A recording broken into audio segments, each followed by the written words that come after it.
Olivia, what happened? What happened, my baby?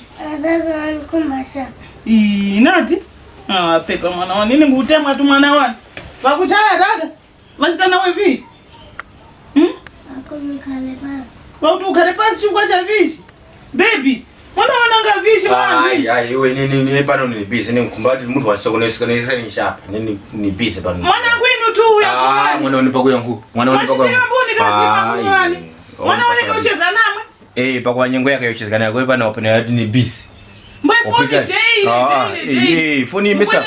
Funja kwa nena phone so wati nipange nembu. Mkwenda kwa na chitema na familia yenu. Watu kusubira ngaka furniture. Mwana ukumbasere namo kusowa chitema cha kwa dada. Bose mkwa kunchito. Mbwena ndi mwana mkanenge. Iza mkwana nyengo not so not band basi. Okay, don't cry me. I love you ne.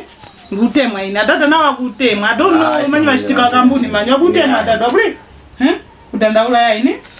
Sorry my baby. Kwa vini. Sorry ne.